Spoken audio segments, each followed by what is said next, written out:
Hi hello வணக்கம். நான் உங்கள் சுபாஷ். நித்தம் ஒரு சிந்தனையில இன்னைக்கு எதை பத்தி பேச போறோம் அப்படின்னா, புத்திசாலித்தனமா அல்லது பொறுமைசாலித்தனமா இது ரெண்டுல எது பெருசு? ஸோ இன்னைக்கு நம்ம இதை ஒரு எக்ஸாம்பிளோட பார்த்துடலாமே. ஒரு கிளாஸ் ரூம்ல ரெண்டு ஸ்டூடெண்ட்ஸ் இருக்காங்க. ஸோ இந்த ரெண்டு ஸ்டூடெண்ட்ஸுமே பார்த்தீங்கன்னா டாப்பரு. இவங்க ரெண்டு பேத்துக்குள்ள எப்போதுமே போட்டி நடக்கும். நான் ஃபர்ஸ்ட் மார்க்கா இல்லை நீ ஃபர்ஸ்ட் மார்க்கா அப்படின்னா. ஸோ ஒரு மேக்ஸ் பீரியட் நடந்துட்டு இருக்கு. மேக்ஸ் பீரியட்ல அவங்களுடைய ஸ்டாஃப் வந்து போர்டில் ஒரு சம் எழுதி போடுறாங்க. சம் கொஞ்சம் கிரிட்டிக்கலான சம் தான். ஸோ சம் எழுதி போட்டு யார் ஃபர்ஸ்ட் ஆன்சர் சொல்றாங்கன்னு பார்க்கலாம்னு சொல்லிட்டு கிளாஸ் ரூம்ல சொல்றாங்க. ஸோ இந்த புத்திசாலி யோசிக்கக்கூடிய பையன் பார்த்தீங்கன்னா, நம்ம தான் ஃபர்ஸ்ட் சொல்லணும், அவனை விட நம்ம சீக்கிரம் சொல்லிடணும் அப்படின்னு சொல்லிட்டு அவசரமா அந்த செம்ம போட்டு போட்டு ஸ்டாஃப் தான் காட்டுறாங்க. ஸ்டாஃப் வந்து ஆன்சர் தப்பு, மறுபடியும் போடு, தப்பு மறுபடியும் போடுங்கிறாங்க.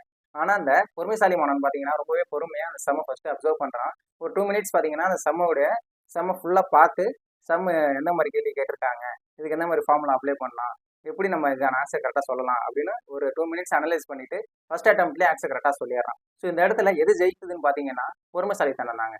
அதுக்காண்டி அந்த மாணவன்ட்ட வந்து புத்திசாலித்தனம் இல்லைன்னு சொல்ல வரல. புத்திசாலித்தனத்தோட சேர்ந்து பொறுமைசாலித்தனம் இருந்தா மட்டும்தான் நம்ம வாழ்க்கையில செய்யக்கூடிய செயல்கள் அனைத்துமே சிறப்பா அமையுங்கிறதுக்கு இது ஒரு நல்ல உதாரணம்.